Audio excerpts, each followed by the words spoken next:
start us off by saying this meeting is being recorded by the Open Space Task Force, and if any other persons present are doing the same, you must let us know at this time. All right. Welcome to our Open Space Task Force of the SGIC. As our standard invitation to Pat and Allison here as participating members, associate members, perhaps a new name that we are calling folks that are not members of SGIC, are invited to participate and engage in topics throughout the agenda. We'll go around with a quick introduction. My name is Jonah Keene. I am the chair of this task force and the member at large of the Sustainable Greenfield Implementation Committee. Francoise. I'm Francoise Hatt, and I am also a member of the SGIC. Great. Pat. I'm Pat Sarantino, and I'll call myself an associate member. Great. Allison. Allison Gage, associate member. Awesome. And we'll give you a chance in a second here, Marlo, to introduce yourself. First, let's just quick approve the minutes. We don't have our other member, Emily, so it's just you and me, Francoise. And is there a motion to approve the minutes? Well, yes, I'll move that we approve the minutes. Great. Any discussion on the minutes? Yeah, I just had a quick comment on the names. It's next to my name, it says FERCOG, but could you delete that because I'm just here as a resident? Okay. Great point. I am looking for it. It's at the very top. No, I'm looking for where I put the, here we go. Oh. Too many windows open. Okay. All right. Okay, I'm getting rid of FERCOG. Thanks. All right. Anything else? Nothing for me. All right, then. All in favor of approving? All right. Okay. All right. Approved. Excellent. Moving on. Okay, so our guest today is Marlo, the director of Greenfield DPW. Thanks so much for taking some time to join us, Marlo. Do you want to give a brief introduction of yourself? Sure. Marlo Warner, Director of Public Works for the City of Greenfield. Actually involved in a lot of committees and boards. And specifically, I'm also a member of the SGIC under charter. Yeah, wonderful. Great. Well, thanks so much for being here. We had wanted to invite you for a couple different reasons, but really thinking about what we're doing as a new task force of SGIC and how it works and how the work that we're looking to do interacts with the work of the city. So we're hoping to talk with some other members of the city as well. And we thought that of the city, different departments, we thought that you would be a good one for us to start with. So I think you're aware of some of this, Marlo, but we've just been going since this past summer. And this is our somewhat of a workaround around the fact that Greenfield has the mayors have not had an appetite to create a new standalone open space committee, just out of concern of just having too many committees and not enough volunteers, I think is the general reason. So in SGIC, we decided to create a task force that basically would do the same work that an open space committee would do, but as a part of falling underneath SGIC and not needing to create a new committee. So what we started off by doing is looking at the open space and recreation plan. And we went through that 7-year action plan that's in there. And we looked at what we see as our interests and priorities to focus on, since we're just a small team getting started here. And there's a few key areas. The we lumped a number of different actions together into this one big one that's around identifying and mapping conservation land for protection, and helping to move forward acquisition of new conservation land, or just assisting the conservation of land through land trusts taking on conservation restrictions or what it may be. Some ways, just playing the role as facilitator to increase the amount of conservation that's occurring in the city. So we saw that as one of our big roles that we would focus on. And we have folks on our team that are working on creating criteria that we would use for prioritizing conservation, and ultimately creating a map for us to use to help guide that protection of new land. And then the couple of other priorities that we came up with were around helping the city to improve city trails. And then the third is the one that I messaged you around seeing if there's some way that we can help with the open space plan action item of conducting analysis of impervious surfaces.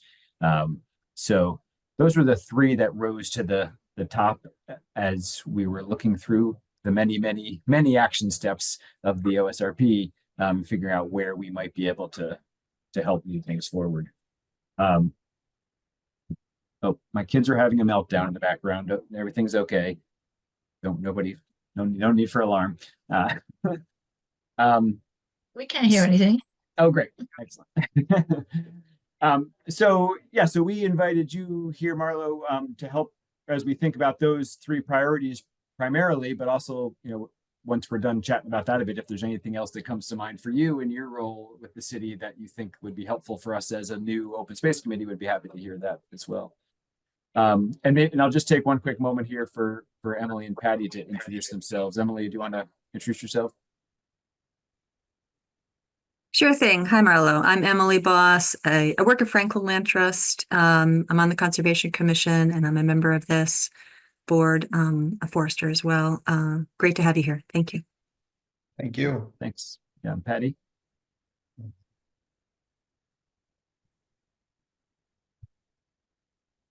Hi, Marlo. My name is Patty, Patty O'Neill, and I'm an ecological landscaper. I've done a lot of different kinds of landscaping, and I'm really interested to hear all of what it's like doing your job and the things that you consider when you're thinking about stewarding space. I know that DPW has a lot to do, and I'm just really interested to hear how you manage it all.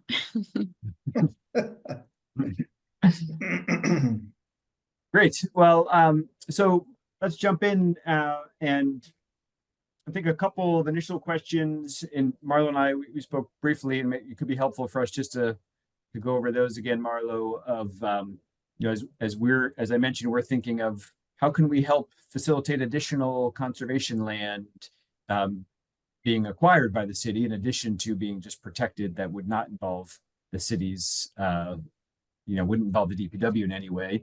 But if we are looking at the potential to acquire a new parcel, curious about how DPW would be involved in that, what input you would have in that process, and what your thoughts are, I guess, in general around conserving new land in the city. Okay, well, again, thank you for having me. I think when we talk about conservation lands and how it affects the DPW, if you will, a couple come to mind: the Griswold area out on Lampblack Road, obviously Highland area. And there's another area, I forget the name of it, off, I believe it's Meadowwood Lane, off Burniston Road. Generally in the past, I mean, DPW comes in on the other end of maintenance, repairs, upkeep, stuff like that, with our Parks Department, one of 8 divisions that I have under me. And for the most part, it's more of a response to trees blocking trails, washed out trails. We'll, we do some minor maintenance, generally working with the Conservation Commission, such as wood chips on trails that have washed out, trees blocking trails so the paths or trails are unpassable. Really, at the end of the day, that's the extent, to my knowledge, of all these years that what we do in the conservation areas or labeled conservation areas. Hmm. As far as new areas, I think that I think we look more at the planning department, I'm guessing, and obviously the conservation department, looking at different areas. To be quite frank, I haven't looked at new areas or studied new areas, so I Mhm. can't really speak to that. Yeah. Yeah, I'm curious, are there maintenance concerns? So, one thing that we had mentioned about when we're looking at potential new lands of what the maintenance requirements are for the future of that new parcel. Are there certain maintenance activities that would seem more taxing for your team or more worrisome when thinking about acquiring new land? And I guess it depends. Well, I'll let you answer that first. Well, I mean, I think we probably receive something from conservation. We're planning on a new area, so to speak, or new parcel. And at that point, we would review it in the DPW and the engineering department and myself, send any comments back. Um, and I think the biggest thing is a lot of these conservation areas are really self-sustaining unless something happens. Like I said, trees crossing, severe washouts, creating a liability for walking, so on and so forth. So that's kind of where I'm at, or my department's on that. Mhm. Yeah. Do you maintain any fields that are conservation, like grassland or of any kind that you have to mow? Is there mowing around conservation land that you have to do? I can't remember if it's considered conservation land. I don't think it is, but the old trailer park down off Coleraine Street, we maintain and mow. Hmm. Other than that, I cannot think of any areas that we maintain Mhm. or perform maintenance on. Yeah. Yeah, that one is under the Conservation Commission, Miller Meadow, where the Yes. planting's going to Sorry, happen I forgot the soon. name. No, that's all right. No problem. That's how everybody thinks of it. Yeah. Can I ask about your timing? Like when do you know about when the timing of your mowing is, and would it be more than just Miller's Meadow that DPW mows? Well, I mean, outside of conservation, we do 110 acres a week. Sometimes has to be done twice. All city tree belts like Main Street, all the schools, all our athletic fields, a couple of cemeteries, so on and so forth. But I believe Miller's Meadows gets done like once a week, probably. So the timing of it, if it stops snowing, which I think it finally has, and ice and the whole 9 yards, we generally start our first mowing somewhere around May, early May, maybe late April, depending on the spring. We're getting And equipment ready now, as a matter of fact. In between putting the plows away, not quite yet, but getting some spring equipment ready. twice, when you say twice, you mean twice a week? Yeah, Sometimes? like some athletic fields, they have to be cut to a certain length for Mhm. different sports. So we try and maintain that the best we can. That's how many like, I guess, would it be like one mowing crew that is just going around, or more than one? Or I'm curious about that setup. Yeah, we have a couple of full-time employees that maintain the mowing crews, if you will, and I have a summer help, seasonal help program that we bring in 2 to 4 seasonal employees to assist in that. So would you consider mowing less frequently in areas like the Miller Meadows that are not used for active recreation, but just to let the bugs mature and all that. Yes, I think Miller's Meadow is an example. I believe there's a grant and there's going to be some things happening down there. Um, I certainly wouldn't be opposed with our workload to mow it less, to say the least. I'm quite aware of, the pollinator things that are going on and suggested. So I certainly wouldn't oppose mowing it less. Can you say how that has gone? I know there's like a sign over there near the Green River recreational area where it says do not mow. And so I'm guessing that's an area that has been designated to mow less frequently. Yeah, But- those signs are basically for the vegetation. That's the river's edge. You're talking Yeah. across the street from the facility. It says do not mow. Actually, we're restricted from mowing that with our roadside mower, our big flail mower that we use on the side of the roads and at intersections. Mhm. So yes, that's restricted. We do not mow that. Only right up to the signs and nothing beyond. So that area will never ever be mowed by any kind of machinery. No, should not be. I think if I'm remembering correctly, it was 7, 8, maybe 9 years ago that it come out from the Conservation Commission not to mow that. It is the river's edge, so obviously we don't want erosion. For many reasons, we don't want to mow it. So Um, I have more questions, but Jonah, do you want to? Well, in the same, are you changing Um, topics, or if you want to keep going on that thread, I won't interrupt. About mowing? Yeah. Go ahead. Well, I'm on, so the other area that we're looking at is protecting some open space more in town and thinking about particularly environmental justice communities that don't have the same access to open space, and wondering, I assume DPW's involvement would be much larger in that situation where it's something of a pocket park or a like a smaller parcel that's been turned into a city park. I mean, I'm just curious about what that, how that would look to you if we were to try to go about creating something like that. yeah, those are generally smaller parcels as we're familiar with the small pocket park at the new parking garage and then off Miles Street.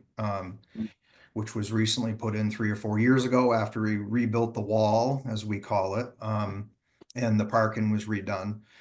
Those are fairly simple to maintain. You're talking lower square footage, a little bit of tree maintenance, pruning, and the mowing's fairly simple with our larger machinery. It goes pretty quick. An example is the Mile Street pocket park. We do that while we're doing the tree belts on Main Street, which, by the way, about 6 years ago, we added as much green space back into Main Street as we could. In front of the old Barrett and Baker is an example, and then down across from Conway Street, we removed a lot of cement and brick and whatnot, and actually put turf in. So we try and add that where we can. Yeah. Well, Great. I think only of one example of rain gardens on Olive Street. Who maintains that? Well, we'll trim the trees and whatnot. It's pretty small. I think the owner maintains that for the most part as city tree belt. I'd have to look up the agreement, but I'm pretty sure we don't do a whole lot there. Yeah, same with on Deerfield Street, where there used to be an old gas station, and now it's like what do they call it? The trout, Brookie. the trout Brookie There Park. you go. Yeah. I'm curious if it's a volunteer group that does the maintenance or if it's the town. Well, I'm pretty sure we do the mowing, but the maintenance of the different plants and greenery down there is maintained by a separate group, and I can't recall who it is, to be honest. Um, I'm wondering about, I know that, I think DPW has some vacancies. Is that still true? Yes. Um, and I guess I'm wondering about the ability to possibly take on new new conservation areas, maybe that were larger, or like being able to try some different timing or different management possibilities. Like I like if it were to become a little more complicated, like do you feel like there would be a way to accommodate that in some way? Well, I mean, it's interesting. I'm fully staffed in the Parks Forestry Department right now. I mean, we have a lot less openings than we had going into the winter. The last couple of months, we've seen a pretty large influx of applicants, and I think we've hired 5 or 6 positions just in the last 2 months, and we have them aboard. Um, we have, I believe, 4 or 5 openings still kind of in the water and sewer area, which is kind of a priority to fill them right now, which we'll probably talk about stormwater going forward on the agenda. So I think even fully staffed with between prepping school sports and maintaining the swim area and the other 110 acres that we mow and string trim. And the Parks Department does many other things too. We maintain the facilities such as the splash park. We maintain all the facilities, swing set areas, jungle gyms, all that good stuff. When they're broken, worn, we maintain all that equipment in all of our parks and school facilities. So um, that's not everything they do in the Parks Department, but it's a pretty full plate in every 5 days. Equipment wears out. We maintain the wood chips for the proper depth underneath all the play area, play structures under code. So there's a lot to it, and I think I'm sorry to be long-winded, but I think to take on especially larger areas or conservation areas, I'd have to look at the staffing and look at each particular project and see where it fits. That makes a lot of sense. You guys also do a lot of great work with the Greenfield Tree Committee, planting trees at times Yes. too. So there's just an endless list of things you do. I was actually thinking about something similar, Patty, in terms of if there are grants that the city gets for management. For example, if it's wildlife habitat restoration, like the Miller Meadow property. Um, are you guys involved in that at all? Or it seems like the model that would make the most sense would be to have the grants cover contractors who could do a lot of the work. Yeah, that's the direction we've gone in as of recent. I know the Miller's Meadows, Eric Torog, planning director, reached out to me and worked with me and the rest of the DPW on what we can do to support that project down there. What we can do, what we can't do. I'm trying to remember, I don't have it in front of me, but we're going to support with watering whatever's planted. We're going to support the planting, trees, etc., like we work with the tree committee. But for the most part, another grant that I believe we received, we're all set on is the Cool Corridors. I don't know if any of you are familiar with the Cool Corridors grant, but that was all planned out to be. It was specific areas in the city that were picked out for tree plantings, but that was all figured under contracted services. So all that's going to be contracted. The DPW is going to manage it along with the tree committee, but it's a cool little grant that we're going to plant quite a few trees where we were lacking. The middle school's involved in that area too. Yeah. So Familiar with it. The cool corridor, what did you say? Cool Corridors, I believe, is what the name of the grant is. Oh, Oh, right, Yeah. cool, so that it cools the streets. Yes, yes, okay, I Yes, have heard of it, yeah. yeah. Yeah. I think it was just announced last week, so it's very exciting. Yes, I actually just received the contract today, so, and I haven't reviewed it. So it was late, so I think it's all signed, so by the government, so.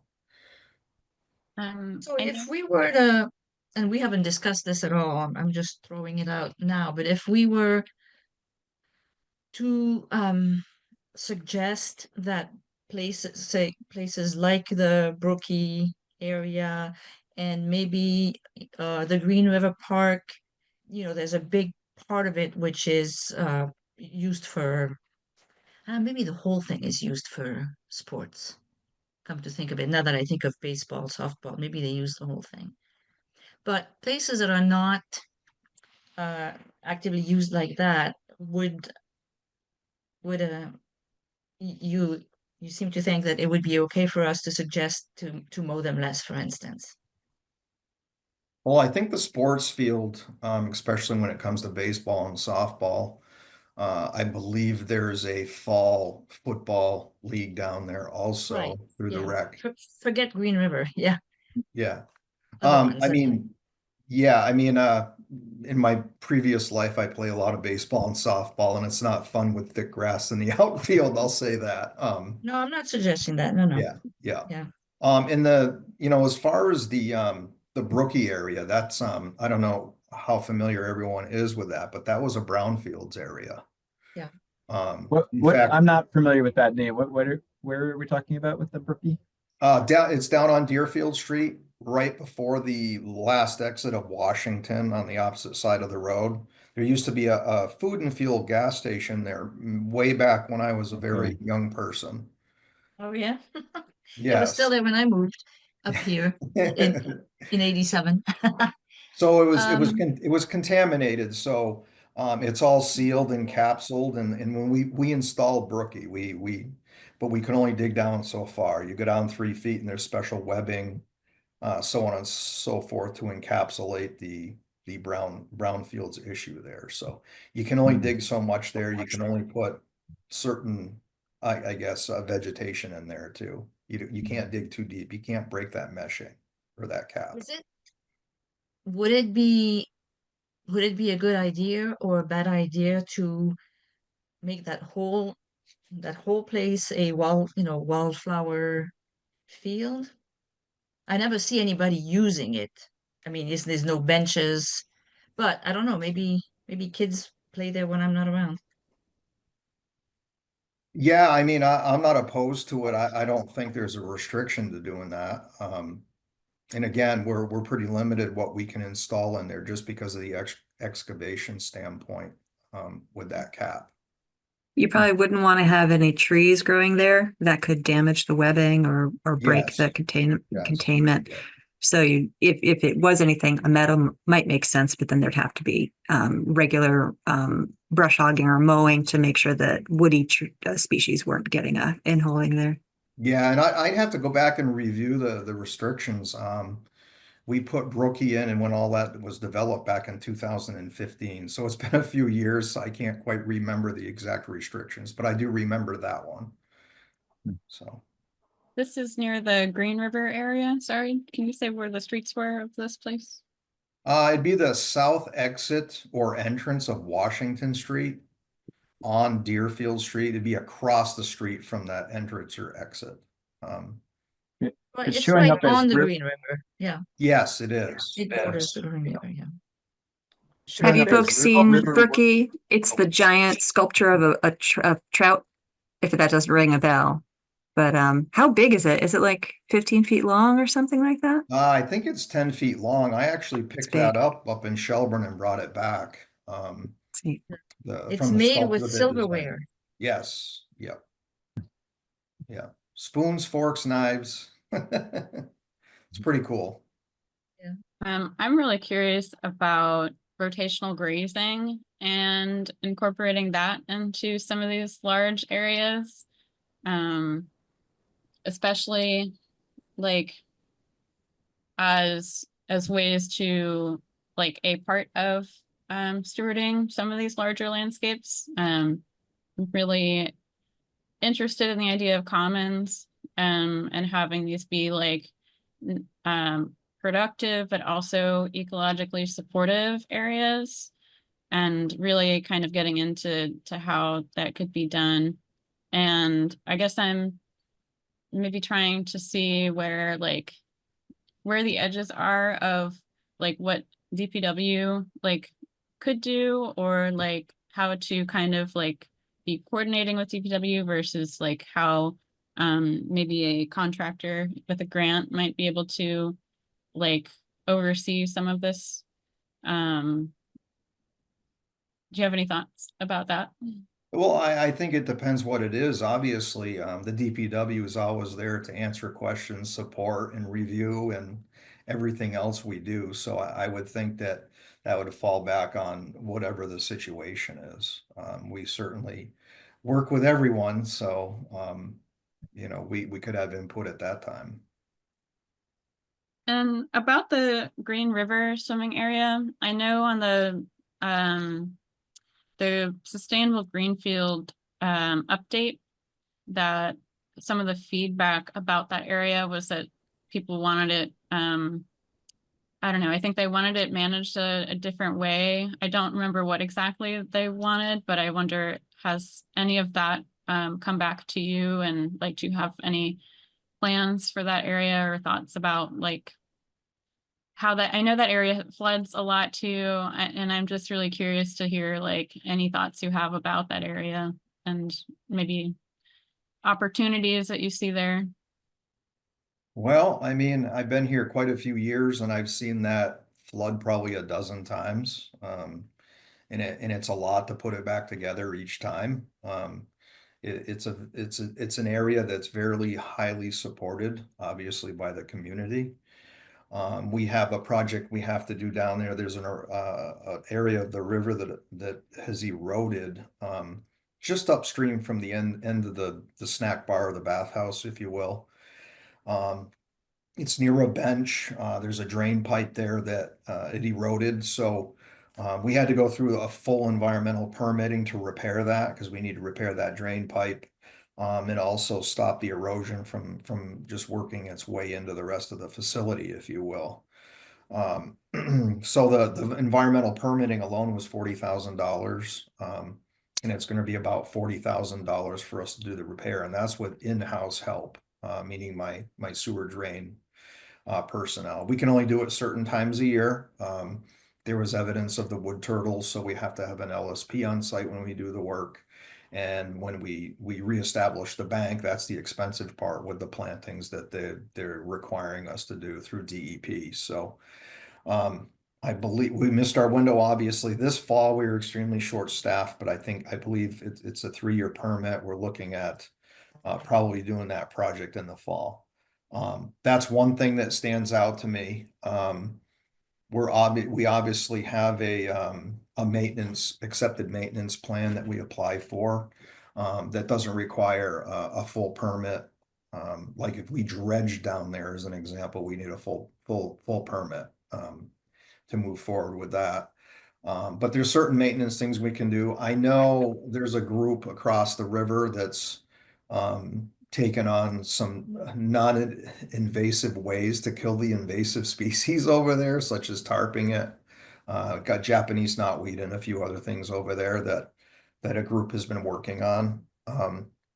Outside of that, nothing else really jumps out to me at this point in time as far as improving the facility or adding or subtracting anything, only because it's so flood prone too.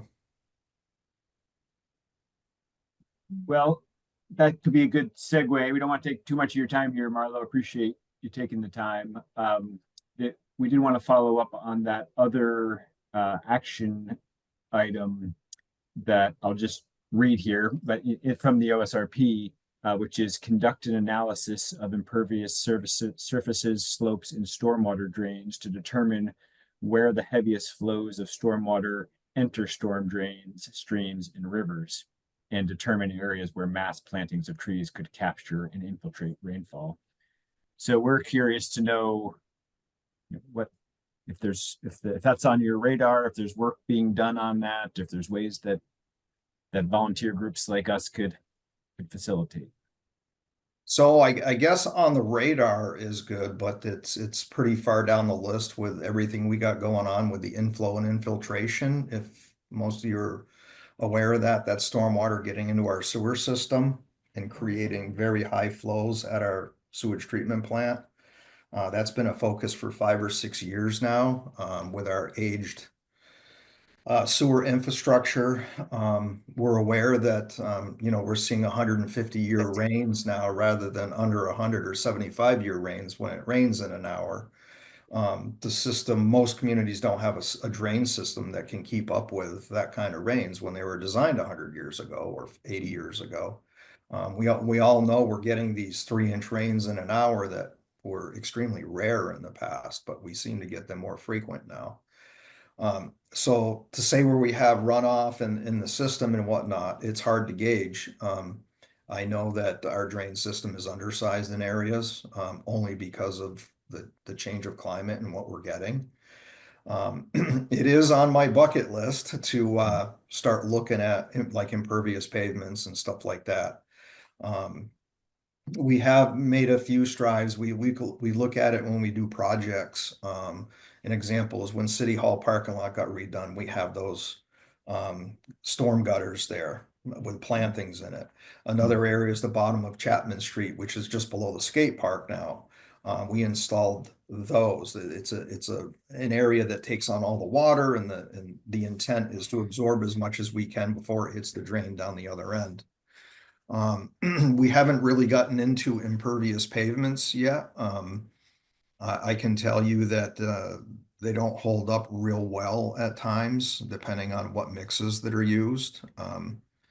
I think a good example is Route 91. It's only been paved for 4 years. They use that on that stretch of highway just below Greenfield through Deerfield. And if you drive that at all, it's definitely delaminating. You'll see it's coming apart at this point. But we haven't really required that on any of our projects. The other thing we've done a lot of is all projects we recommend or we want detention ponds on site. You'll see a lot of detention ponds, especially in these new developments. They'll take a whole lot, and it's a detention pond that takes all the drainage and creates a pond, and it comes up to a certain level before it discharges to a river or another drain system. So we're always looking at that. There's underground storage units, which is a big series of pipes. There's one under Walgreens parking lot where it takes all the surface water, stores as much of it as it can with large perforated pipes, and then the rest will discharge out to it's hooked to our drain system. So a lot of these things that are required now when they go through site plan review, so on and so forth, and DPW comments. But to move ahead and say that, we're planning on doing a complete stormwater plan. It's there, but no, we have not worked on that yet. Dealing with the sewer issue, which is, obviously an issue with DEP and EPA under consent orders. So that's been our main focus. And I assume there would be, to do a full analysis of this would get a contractor would come in to do that. So I guess one thing I wonder is if we were able to help find a funding source, perhaps, a grant or other options to help pay for a contractor, if there's a process where we could help facilitate that analysis happening.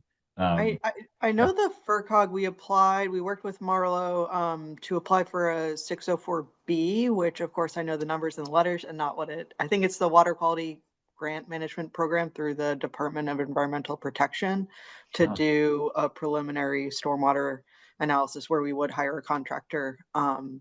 But we applied for that back in November and we're still waiting to hear. So oh great. Allison, thank you for reminding me. Things have been so crazy with I know. Well, and everything. I apologize. No, don't be sorry. And I don't want to be over optimistic at this point because I don't know what's happening with those grants. It's pass through money from the Clean Water Act. So I don't know. Yeah. So fingers crossed. Yeah, and a consultant firm would be better geared to give us the proper analysis too. Yeah. Well, Uh, I think that that had funds in it to hire a contractor Yes, through that grant. yeah. Yeah. And with the goal being a sort of a citywide analysis of stormwater, or a townwide rather.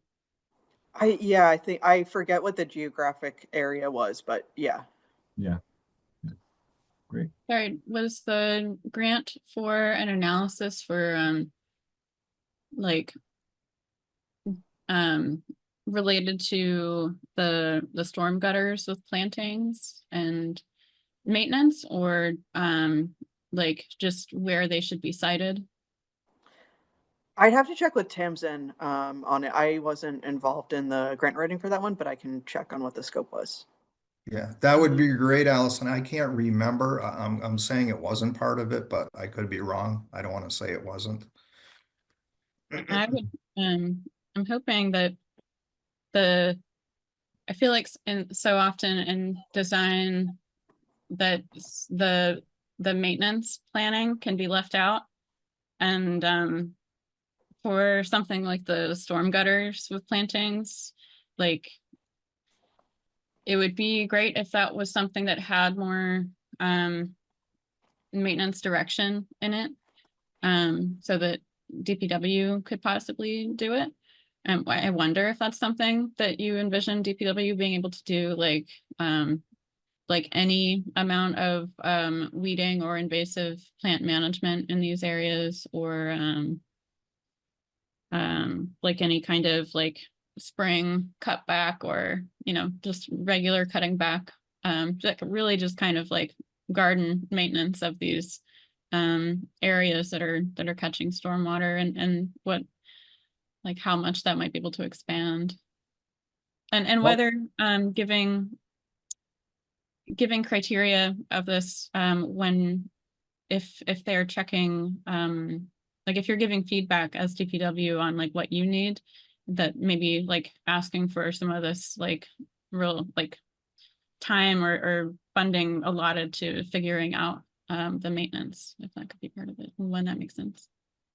Yeah, I think, as far as determining the maintenance and time and all that, that's handled pretty well in-house with us.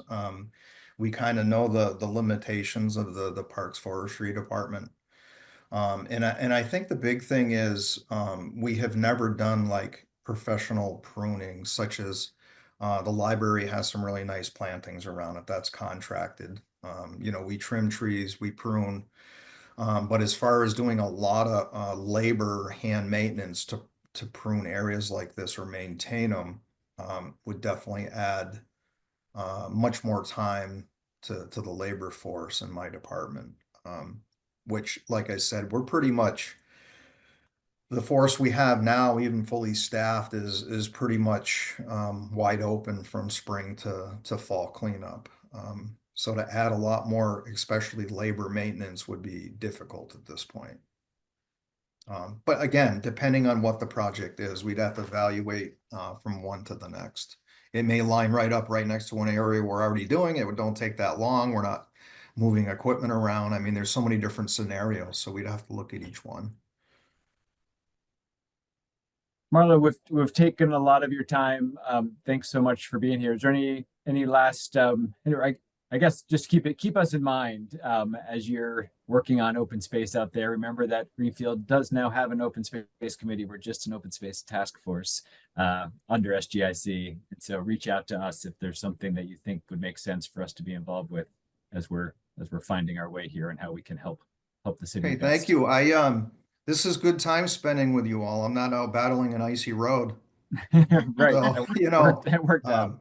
First nice day today. It's kind of nice to talk about something other than trying to piece our roads back together, which has been the worst pothole season I've ever seen here, and most Oh, yeah. communities too. Yeah. Wow. This particular winter has taken a really big toll on our roads. They'll heal up. We'll patch the potholes, but it's been difficult to keep patching them too, just because of the freeze thaw cycles and the moistures in between. So Sure. it's a pretty tough battle. But point Sure. being is, I don't mind being here. You're not taking a lot of my time. Everything Great. else that I do does that. So Yeah. Great. Well, thanks, Marla. Thanks for everything you do for the city, and we'll be in touch, I'm sure. I have All right, well, I'll see you at SGIC regardless, so. That's right. I Yeah. have like maybe one more question if I could, if there's anything that jumps to mind for you that would be helpful for you, for us to keep tabs on or something. Okay, Yeah, I guess you can just let us know. Thank you. Yeah. will do. Thank you. Yeah, Thank thank you. you. Thanks, Marla. Have a good night. You Yeah, you too. too.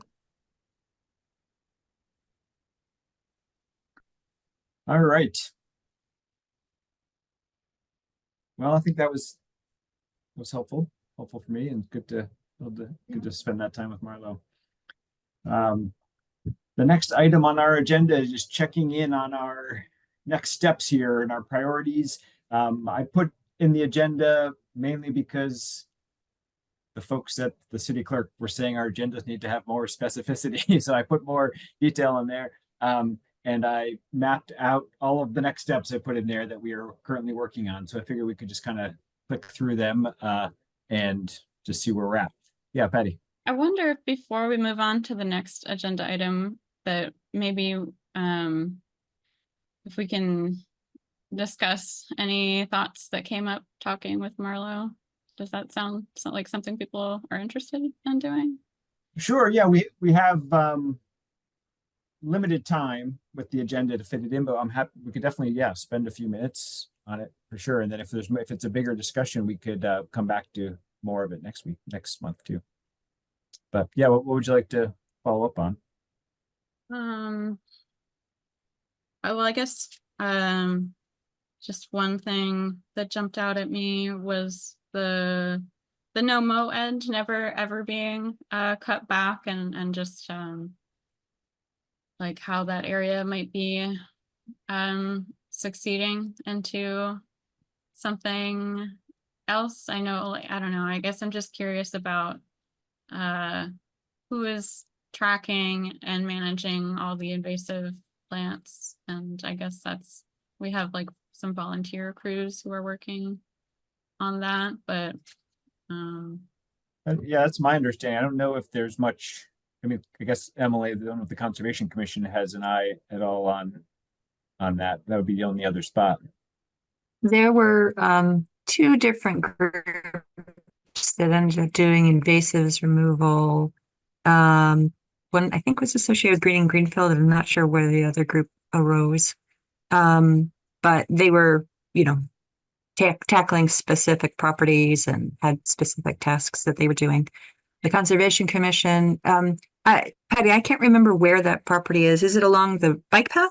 Because I've seen some signs about sensitive area, or is this near the swimming pond, or that's what I'm thinking. swimming river?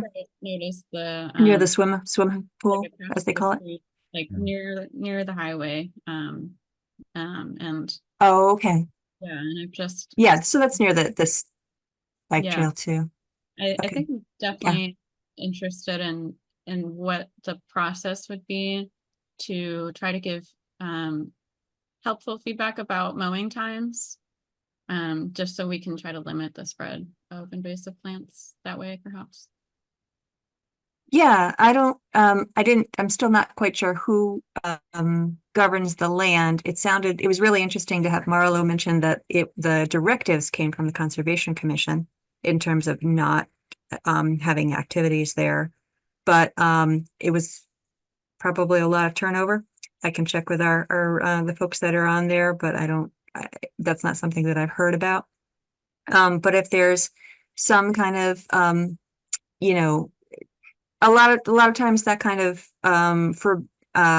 provision is to keep it from being denuded, basically. But there's a big difference between getting rid of all the vegetation and then just encouraging there to be invasives because you're doing nothing. So if that's something that we have some time or energy to take a look at, I would encourage us to talk to the Conservation Commission. I think we would be very interested to hear. And then if there's a way that either it's under our providence or that we could give guidance, I think that'd be a productive conversation. So. On the topic of mowing, I am curious if we could try and pick a couple of properties that are mowed and maybe provide some specific suggestions. As a part of the last regional pollinator plan, we came up with a municipal mowing guide and split it into like recreational properties and roadside edges. But it does require a bit of, background work to identify what's already there and come up with the schedule. So if we wanted to try that out to make it a little bit less of a lift, that might be a worthwhile thing to do. What you referenced that? Yeah, a I can plan? send it. Yeah. Yeah, it's in the regional pollinator plan. Um, Oh, and we that- and we didn't have yeah. any time to what, sorry? No, go ahead. We didn't have time to pilot it with any communities. So I guess that's what I'm thinking of, if, we could just see if it actually works Hmm. with the city without overburdening them. Uh-huh. As he said, if we recommend less mowing, Right. Yeah. I'm curious, Yeah. about, like, Yeah, how, no, like if there's a spreadsheet or something for like when to go to these areas. I'm interested to find out about how all these areas are tracked and maintained. For the mowing, you mean? Yeah. Or Yeah. yeah, I guess the mowing and anything else related to doing land care. I feel like Hmm. understanding that system might be helpful for figuring out how to best give any suggestions. But Uh-huh. there aren't any properties that come to my mind that aren't either a sporting field or forested. Am I Hmm. missing something that anybody Well- can think of? Well, I like the one I mentioned, for instance, the Brookie Park. It's not Yeah. huge, but it would be great if it was Yeah. mowed less, or if you have Yeah. Or if there's just like spots at the athletic fields that don't Hmm. necessarily need to be mowed, but are just getting, cut down Mhm. in the general Mhm. sweep. And again, that might be something that we could focus on altering timing rather than, or like when the first big mow is or something like that. Right. There's also Shattuck Park. Are people familiar with Shattuck Park? which one No. is Yeah, that? that's near where I live. Yeah, it's near the donut, Adam's Donuts. Oh, Yeah. yeah, Yeah. yeah, Right yeah, next yeah. to it. And that's kind of a strange little spot, because you drive by it all the time, and there's a bunch of, I think, big pine trees. And so it's pretty shady. So I would assume that would be one of those places that, it's not an athletic field, but it's also not technically, a natural area, next to a stream or something. That's a kind of an interesting spot that I wonder if how well they maintain that, how much they mow it. Hmm. Yeah, and that makes me think of the spring and fall cleanups and what that practice entails. Like, is it like blowing away all the pine needles, and maybe can we review any of that and give any feedback there? Because that's definitely something where I'm thinking of you can do less and actually it will be beneficial. Mm-hmm. And yeah, it'd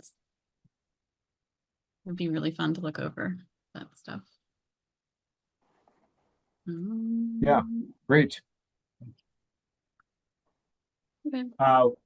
Maybe for the sake of time, we could move on, and if we have time at the end, we could come back if there's any more follow-up that we want to have there. I think for that particular topic I guess we could look to add this in if it seems like there's some collective interest in us exploring this idea, that maybe we add this onto our list of what we're focused on right now. Does that seem, a lot of head nods? Okay, great. Great. So we'll just pop through our list here and start off with the criteria for prioritizing parcels and developing of a new map. Patty and Allison, I think you I saw a document there that had something you want to share. Yes, and before sharing, wanted to ask a question of Emily. When Jessica was at your meeting a couple weeks ago, did you all get to talk about the criteria, or how'd that go? We did talk about it. I'd be happy Okay. to fill in. I don't know if that fits best in the what we've done in between meetings session, if that's on the agenda. I know that is sometimes. Yeah, I think But that's, or I can I talk think about it now. we're Happy in, to. we're in that section now. Yeah. Okay, that's- great. Yeah. Yeah. Awesome. Yeah, because I can talk about what Patty and Yes. I worked on, and then I don't know, just wanted to see if there was an update. So we can- Yeah, why don't you folks, if you want to just say what you worked on and gave to us, Okay. then I'll give our responses. Okay. Do you want to talk about what you shared, Patty, and then I can pull up what I sent to Emily and Jessica? Yeah, so I emailed to our latest thread a few screenshots of different map layers that Oh, yeah. I was You- looking at. I Do you haven't want me to share here? sure. Yeah, I can't remember if I shared them at the last meeting. I don't think I did. I don't think so. No. This is what you're talking about, right? No. This is not what you're talking about. In the last email thread, there was like 3 PNG images. Oh, I see. Very recent. Yeah. Oh, okay. Yes. All right. We'll share now.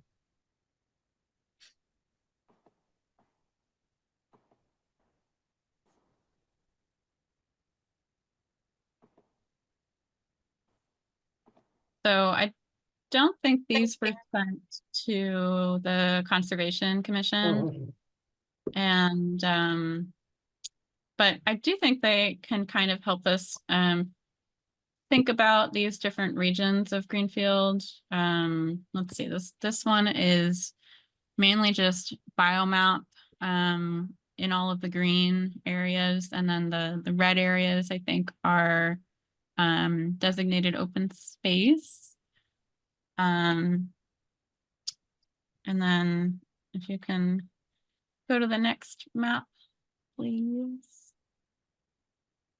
Let's see, this one is That's about environmental justice areas, bike trails, and I think it's showing sewer and water lines in the dotted areas. It's a little hard to see like this. Yeah. And this is just a work in progress, but I just wanted to give an idea of the kinds of like how we might have different maps to look at and see how they compare when we're thinking about all these different criteria and how to think about ranking them for different areas of Greenfield.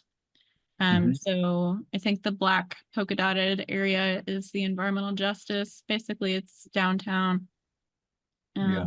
And there's a lot of bike trails. So yeah, access to conservation land seems like something that we might want to consider there. Yeah, And great. where maybe future bike trails might go, or hiking trails. Mhm. And then Good. I guess you can go to the next one. So this is farmland. The farmland is in orange, I think. The prime farmland, which is not necessarily the protected farmland. The protected farmland, do we have that? I don't know if we have that layer on, but it's just interesting to think about how much prime farmland there is and whether it's protected or not, or what the land use is. I'm thinking even if it's not like an available parcel, that we think about how we can promote conservation there. Patty, is the pink, the GIS open space poly, Yeah. is that protected land? Is that the layer? That open space, I think that is protected. It's the orange Okay. that is the Yeah, prime. so it's transparent, so we can see some of the areas that are farmland that are conserved, like that big block there. And Yeah, but it looks But like there's like a neighborhood up in the north west that is all prime farmland, and so yeah, Yeah. it's interesting to see how these are all shaping up. I think that when we're thinking about resiliency, like thinking about how prime farmland can factor into conservation um, and stewardship and funding, maybe that plays some role. But again, just preliminary. I think that's all Mhm. I've got for now. Great. And that other document that I pulled up first, was that something else that you wanted to share, or is that what you were going to share, Allison? Yeah, that's what I was going to share. Oh, okay. Great. The green shade map. This one. Yes. Yeah. So this map in green has most of the layers that Patty was just talking about. I set them all at a high transparency so that when multiple are laid on top of each other, you can see where they're intersecting. I tried to play around with like each layer having a different colored border so then you could see better, what's what, but I'm working out the artistic element of it. It looked terrible. Yeah. And then the blue lines are the all of the chapter 61 parcels in the city, with the idea being that if any of those were to go up for sale, then the city would have the right of first refusal to purchase them. So I sent it to Jessica and the Conservation Commission with the idea of, okay, are there any of these layers that we should be weighting more heavily? And then we could at least prioritize Chapter 61 parcels. I was just trying to break it down to see, like rather than doing all of the parcels, just doing a subset and seeing how that went. So that's what that is. Yeah, great. Awesome. Yeah, I think excellent. that's all helpful progress. Yeah. So the Conservation Commission looked at the green multi-layered raster. And I showed the list of the criterias to the Conservation Commission. And we had some good discussion, and also we had a lot of not really being sure exactly how to give feedback, and sort of wondering how even what our perspective was, how we should be making decisions. So this sort of weighted raster, or the overlaid, I got a good response from that. People like that sort of response because it's very intuitive. We looked at the list of the criteria, and the things that initially jumped out, some things weren't necessarily on there, but some of them also might have been encapsulated in things like biomap, but certified vernal pools, rare plant communities, wildlife corridors, 100-year floodplain, jurisdictional BVWs, isolated wetland areas, riverfront area and buffer, perennial and intermittent streams, aquatic corridors. So those are the things that are sort of up front and central for our focus as a Conservation Commission. And so one of the questions was, when we're giving feedback, what is the perspective that we're being asked to, and what do we want to come from? Are we thinking about water issues specifically? Is that how you're asking us to weigh in? Are the rec committee, would they be saying, oh, well, if you're looking at areas for acquisition, we're really interested in areas that are most suited for recreational activities. On Conservation Commission land, there is some recreation, but it's different. I also encouraged the committee to think beyond just water issues. It's one of the sort of defaults of most conservation commissions because so much of our time is focused on that, because that's what the labor is needed for the regulatory issues. But in all conservation commissions, they were actually created for conservation primarily, and that is much larger than just water issues. So we sort of discussed it a little bit. We asked some questions that I wanted to share with you. For example, when we are looking at these criterias and the prioritization, how does this compare with what's in the open space plan per se? Because that was, that whole process of reviewing it. And we all remembered some properties sort of being called out or areas that were, identified in those open space plans. I've definitely in conservation projects referred to the fact that towns' open space plans mentioned them as a reason, as a support for that. And then what of our jurisdictional areas for the Conservation Commission are incorporated already, like in biomap layers, for wetlands areas, that kind of thing. And then, let's see, I did mention that we were thinking about looking at different areas, zones, and districts of the city that might have different impacts on the criteria. And people were receptive to that. And then that sort of helped us sort of think, oh yeah, we might really look at something differently if it's in the more developed areas versus the more natural areas in the north of our town. So one of the things that we decided to do was to set some more time aside at another meeting when we had a little extra time in our agenda to talk amongst ourselves to figure out what are our goals, what would we want to see. Elizabeth, our chair, will talk with the prior chair to sort of see what, if there's anything that, is sort of captured in our institutional knowledge. And then another issue that we brought up actually is sort of a procedural one. So if the Conservation Commission is involved in the process of acquiring the land, it would be helpful to have a little bit more, I don't know, greasing the wheels maybe. For example, there's a property, a set of 3 properties recently that were are in the process of being gifted or requested to be gifted by the landowners to the town for conservation purposes. And so we made a site visit with the mayor, and then had to discuss it ourselves and then make a vote about how we felt about accepting it for conservation purposes. And those properties are ones that we did feel like it made sense. And then the mayor after the meeting did agree with that. But still, what happens next? There's, and there are other properties that have taken a while or haven't gone into conservation, even though they've, we've supported that. So I think the procedural issues would be something that would be great to have sorted out. Either we do it or working with you, we figure that out.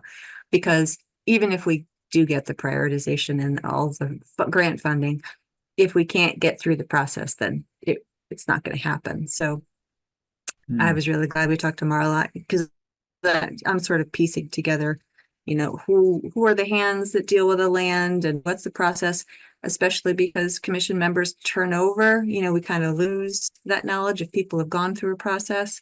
And then also the mayors and, the other staff are always changing. So it is kind of a moving target. But my feedback for us after having that conversation that was a little bit loose with the Conservation Commission is, as we move forward, it'd be helpful to be able to say very specifically what we're looking for in terms of feedback. Like if we have a list of criteria and then we say, well, this criteria incorporates these things, like what are the layers that are going into, is it just biomap or, parts of what biomap, whatever, so that we know what we're looking at. And then if we have a list of the criteria that we think are the most important ones, and we say, we would like you, whichever committee it is, to put these in order, rank them, or, have 3 categories, 1, 2, or 3, or, whatever it is, something that can allow them, just like we create a process for them to give feedback. I think that'll be helpful too, because then it'll be a bit more uniform what we get back. And then also, if we do have the areas in the town, like we map out different regions, I think after we figure that out would be a good time to get more.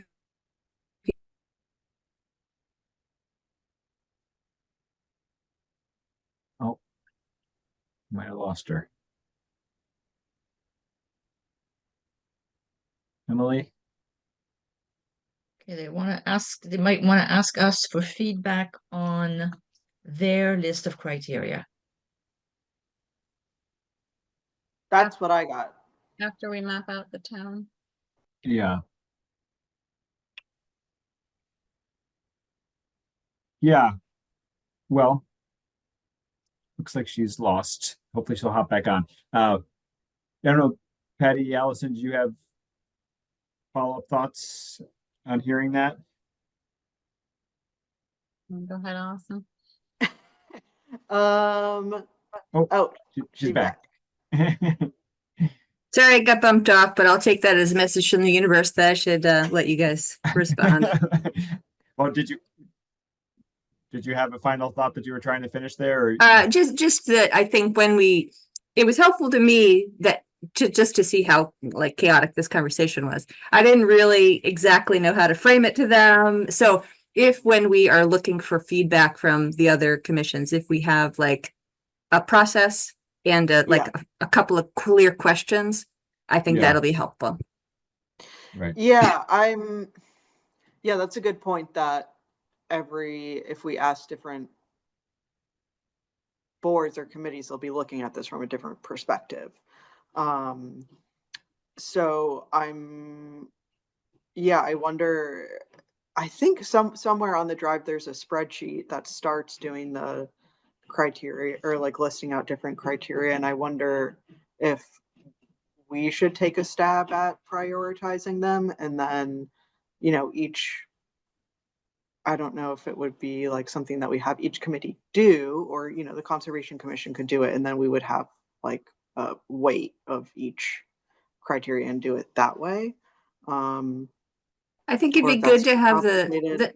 the maps that we're using annotated well, or like the list be really clear, as well. Okay. Just to have it very like, I think we need to bring this information to a place of clarity and completeness a little bit before we share it with the others, because they had a lot of questions that I couldn't answer. And yeah. So are you even saying like explaining what each layer is, like what is biomap, what is, okay, sorry. Not that you have to go into great detail, but just, even identifying, what do you mean by this title or whatever? And sorry, I jumped over that. I am so in the soup, I just forget. Or, but if it's biomap, which layer of biomap or which several, or, that kind of thing. Yeah. Okay. Yeah. I feel like that's kind of one area where like maybe it could be helpful to see multiple versions of maps. Because then you can really get into the detail, even if it's like similar. Like, I think what I was trying to do very quickly with the other maps was kind of like show how like these different maps can tell like their own story of how these different criteria are interacting together towards like a certain topic. Like thinking about where the environmental justice areas are downtown and the accessibility to conservation areas. And also, I think having the sewer and the water can indicate, and also maybe protected land can indicate where maybe new development might be likely. And so, conservation might be a little more needed in those areas, especially because those areas are probably also ranking high in biomap criteria. Oh, Bye, Pat. Oh, Pat had to go to another meeting. Thanks, Pat. I see. But yeah, I feel like maybe if we're taking a stab at trying to tell a story with each one of these, and then maybe it'll be easier to give some feedback on those things. Maybe that would even help with that feedback. Maybe it would help to know how we should weigh these things. I don't know. I feel like when we're actually really like playing with the maps and like a lot of these questions come up, like I feel like I have more clarity when I'm like doing the mapping. I know last time Alice and I were working on this, we ended on the question of like do you remember what it was, Allison? I feel like it was hard to even like articulate. We were just like, what, what are we trying to conserve? Like, is it conservation or is it land Yeah. use? And like, Yes, yes, yes, yes. Like what, because the map that I sent to you, Emily, that's more focused on conservation. Like that's what that's geared towards. But then um there are a lot of vacant lots in the city. And that's another question of like what Patty was doing with the national data for what can be grown on land, or like what can we actually use those vacant lots for. Um, and that also might be helpful for the city. So it's like two paths, and also how are we figuring out what's important on each of those paths. And I wonder if the what we're driving towards, just trying to think of also trying to keep it simple for sharing sake, even though the complexity of the creation exists, that maybe there's a simplistic way to share it that would have something like key part, when we get to the point of a finalized map, would have key parcels that are coded by what the value they bring. So like, these are key land that bring a lot of value for protecting farmland. These are some key, these are key protection parcels for wildlife habitat and corridor. And these are key urban areas. Like, maybe that I don't know how that Like a sounds. lens. Yeah, that would just, I think that's a good idea. that we could have it would be a sort of one, so it would be one final product that would have sort of the distinguishing by what the goal is, basically. All of these are priority parcels to protect for a few different reasons. These are for farmland, these are for wildlife, and obviously there's overlap, which could make some complexity to how we decide which is the primary goal for a parcel. But maybe, I don't know, what Allison and Patty, does that make sense as a place to move towards? I definitely think it would be good to kind of be able to see for each, I don't know how it will end up looking, but if we do have parcels that like stand out because they kind of contain a lot of these criteria and they rank high, being able to show the different rankings for each criteria related to the parcel seems like it would be helpful. And also maybe being able to say more than just what like number ranking it is, like being able to say some kind of summary about it. And I feel like ideally, and maybe this is way too much for what a map might generate, but like I would like to kind of be able to tell a story about parcels in this area, and like, with all the criteria combined, like this path forward makes sense for this area. And yeah, I think it will take kind of looking at like what is generated and how things kind of play out to be able to say that. And then I think we'll be able to, then I think it would be a little bit easier to assess like what funding might be appropriate, or what programs might be appropriate for these different areas based on how these criteria are all interacting together. I agree. And I like the idea of having the different goals or themes or elements, whether it's climate and resilience or recreation or farmland or however we frame that, food security. Those are all good, because then it's not just one number. We're rating it according to those values, and then that will make it easier to match them with the conservation tools or the acquisition tools based on what the grants or the funding sources want to. And I think you're right, Patty, it gets us closer to telling that story right away, and also would, I think, work well graphically, if you could have those different things represented. I think that makes more sense than trying to do something really complicated with like metrics and kind of veer away from that. Yeah. So I'm just looking at the clock here. do Patty and Allison, are you feeling good moving this forward? Do you feel like you have enough clarity to think about what can be Take worked on? another crack at it. Yeah, yeah. I think this is great. I really like the chapter 61 parcel map too, and I think we should discuss at some point what our game plan is for that process of Mhm. how we can facilitate when the town has right of first refusal, how we can Mhm. facilitate that process in some way. Mhm. So I think that's just another element of all this for us to give some time to.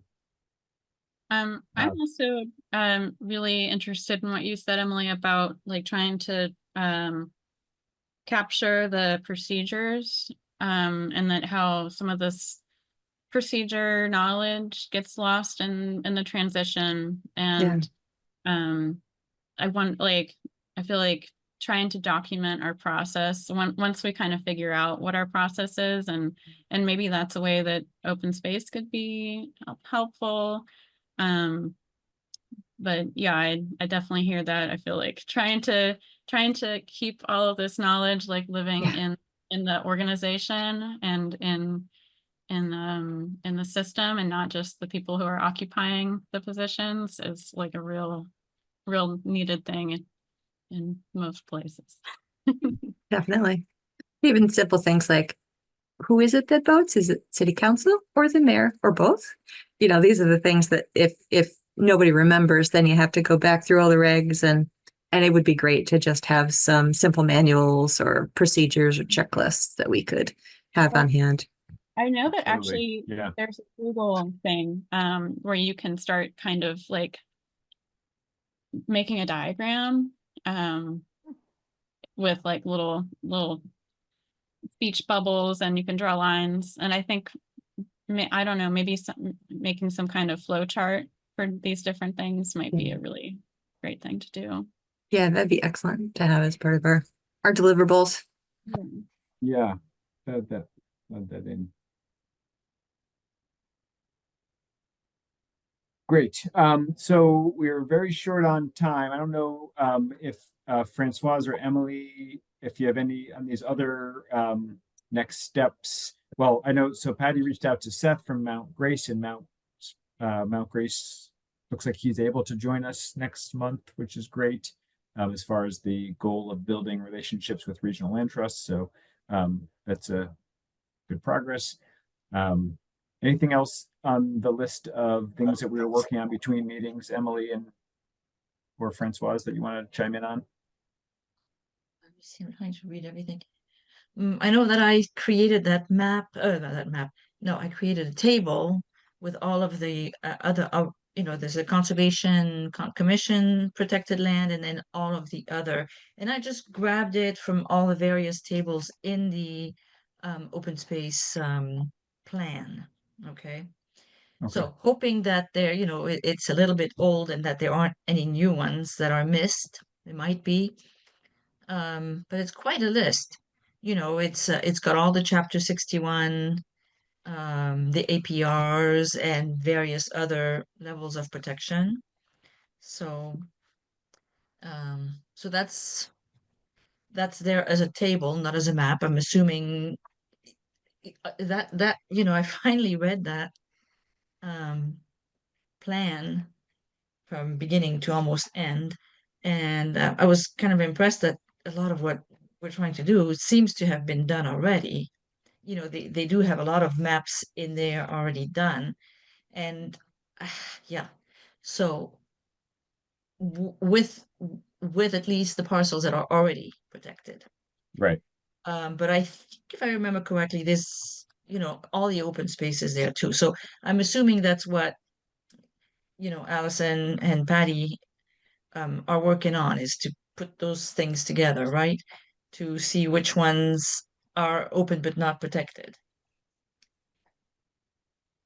Well, I believe that. Well, go ahead, Allison. Oh, I was going to say that kind of came out at the end of our conversation in terms of trying to figure out priorities for conservation versus potential land use because of vacant lots. So yes. Yeah. And also, I don't know if I have the vacant lots mapped. I need to figure that out. The city-owned okay, vacant lots. well, yeah, I don't know about that either. But anyway, they also, I was interested in seeing all of their recommendations, you know, which I hadn't read before, and made a list of those that seem like they're reachable and that at some point we should discuss and say, hey, maybe we could do this. Which plan are you talking about? I'm talking about the open space plan. Oh, You know, Yeah. the Yeah. 7 year, the 7 year. yeah, that's what we went through initially last summer. And that's Well, what you and Mary, I think, somehow came up with this list, but I hadn't looked at all of those things. Maybe I was supposed to and I didn't. maybe so, because But so, we all weighed in. Yeah, you're in yeah. there. It was You sort weighed of in. bullet points, like, or headlines for each of the No, sections. I know, Yeah. I know. But anyway, we don't have Okay. time to discuss this now, but Okay. at some point I would like to kind of share, okay, look at these things that seem to be easy, low-hanging fruit that we could do. Yes, so I guess that would be good. Just we'll go over this again next time since we're out of time now. But that was the first thing we did, and I see you, but we didn't have Allison and Patty's input. But we did go through and we next to each of the items in the 7-year action plan, you, Emily, Mary, and I, we each put what we pulled out as the priority for us to focus on. But you're saying looking at it with a different lens.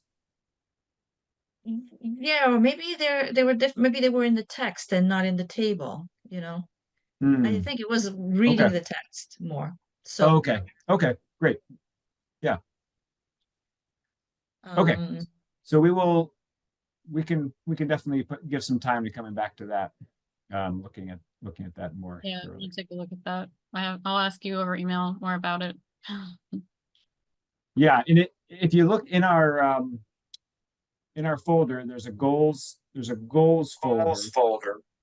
And if you click on the OSRP 7-year action plan, there's a bunch of tabs on the bottom, and that's sort of the progression of the work that we did to hone in on some priorities. But we can definitely revisit that and go back to thinking about it. I was also trying to go through the update a little bit. That hasn't been finalized through planning yet, has it? It's not, it hasn't been, but it's with planning now. Yeah. I guess I'm interested to see both the before version and the after version, and in the meantime, Yeah. trying to pull out what's in the before version to see if Right. they've figured out any of this already, or that we can, do some of those things they're recommending. Right. Okay, thanks, folks. We are out of time. And sorry about the meeting snafu. Matt's still working on things. He said we might be able to do, if we started a little bit earlier, the hybrid might be possible if we started at 4:45, but I know I think that wasn't possible for everybody to start before 5. So I think it's still a work in progress for us to figure out a time that could be hybrid. And we came very close to this time being a hybrid, but we lost it. So next meeting, I think we'll stick with this time, and I'll keep working with Matt to see if we can find a different time the space is available that works for all of us. And next meeting, Seth from Mount Grace. On the 14th, right? Is the date? Yes, Monday, April 14th. That's correct. Great. Hey, right. thanks everybody for taking an hour and a half of your time for us to all chat together. Appreciate everyone's right. time. I move that we adjourn the meeting at 6:32. I'll second. Okay. All Who was in that? favor? Emily? That's right. Emily. Okay. Great. See you next time.